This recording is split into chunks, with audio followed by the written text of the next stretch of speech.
ممنوع funding case میں غیر ملکی کمپنیوں اور غیر ملکی شہریوں سے فنڈنگ لینے کا الزام درست ثابت ہونے کے بعد تحریک انصاف نے یہ پوزیشن اختیار کی ہوئی ہے کہ عمران خان نے الیکشن کمیشن میں کوئی بیان حلفی نہیں دیا بلکہ سرٹیفکیٹ جمع کرایا ہے۔ عمران خان نے کہا کہ میں نے بیان حلفی نہیں سرٹیفکیٹ دیا ہے، جیسے میں شوکت خانم ہسپتال کی فنڈنگ سے متعلق دیتا ہوں، میں یہ سارا بجٹ کیسے دیکھ سکتا ہوں؟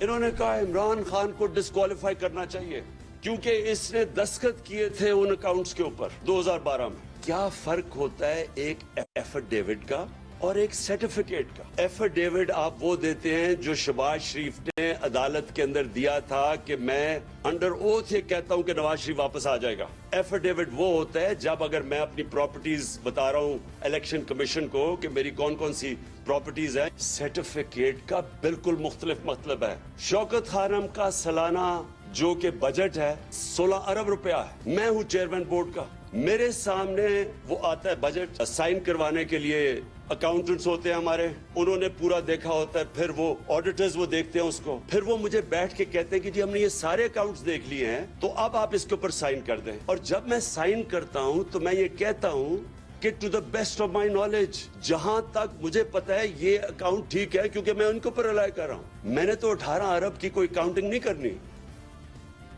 اب عام بات یہ ہے کہ جیسے ثاقب نثار کی سربراہی میں بینچ نے بھی بیان حلفی کا نہیں بلکہ الیکشن کمیشن میں جمع کرائے گئے سرٹیفکیٹ کا ہی معاملہ کھلا چھوڑا تھا، جو الیکشن کمیشن کے فیصلے کے مطابق غلط سرٹیفکیٹس تھے۔ مگر یہاں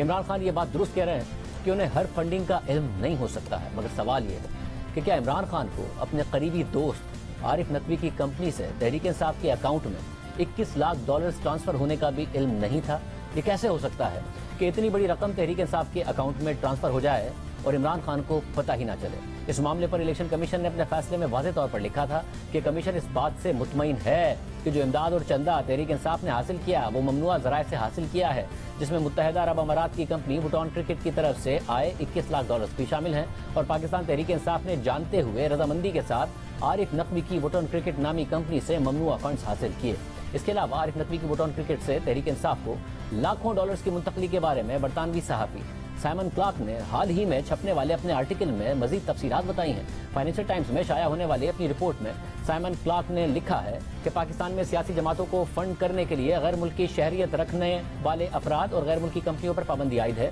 لیکن ابراج گروپ کی ای میلز اور اندرونی دستاویزات جو فائنینشل ٹائمز نے دیکھی ہیں، جس میں ایک بینک اسٹیٹمنٹ بھی شامل ہے جو بوٹون کرکٹ کے متحدہ عرب امارات میں اکاؤنٹ کی تفصیلات کو 28 فروری 2013 سے لے کر 30 مئی 2013 تک کور کرتی ہے، اس بینک اسٹیٹمنٹ سے ظاہر ہوتا ہے کہ پاکستانی شہریوں سمیت غیر ملکی شہریوں اور غیر ملکی کمپنیوں نے بوٹون کرکٹ کے اکاؤنٹ میں لاکھوں ڈالرز بھیجے اور بعد میں یہ پیسہ پاکستان میں تحریک انصاف کے لیے بھیجا گیا۔ فائنینشل ٹائمز کی رپورٹ کے مطابق البتہ یہ بات پہلے ہی رپورٹ ہو چکی ہے کہ عارف نقوی نے عمران خان کی جماعت تحریک انصاف کو فنڈ کیا ہے، مگر عارف نقوی کے پاس پیسے آئے کہاں سے، اس حوالے سے پہلے کبھی تفصیلات سامنے نہیں آئی ہیں۔ بوٹون کرکٹ کے بینک اسٹیٹمنٹ سے ظاہر ہوتا ہے کہ ان کے اکاؤنٹ میں مارچ 2013 میں ابراج انویسٹمنٹ جو عارف نقوی کی ایکویٹی فرم کا فنڈ مینجمنٹ یونٹ ہے اس سے 13 لاکھ ڈالرز موصول ہوئے، اور اس طرح جو بوٹون کرکٹ کے اکاؤنٹ میں پہلے صرف 5431 ڈالرز کی رقم موجود تھی اس میں اضافہ ہو گیا، اور اسی دن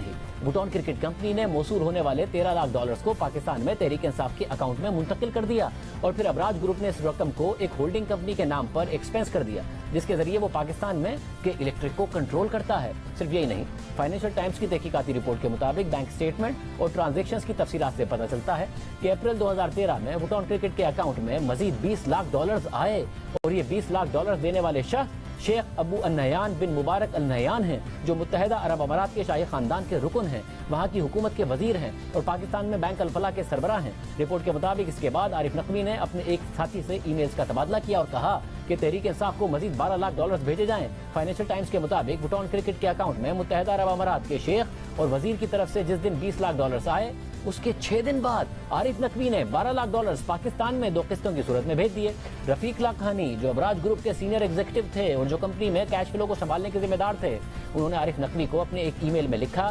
کہ یہ پیسے جو ٹرانسفر کیے جا رہے ہیں وہ تحریک انصاف کے لیے کیے جا رہے ہیں۔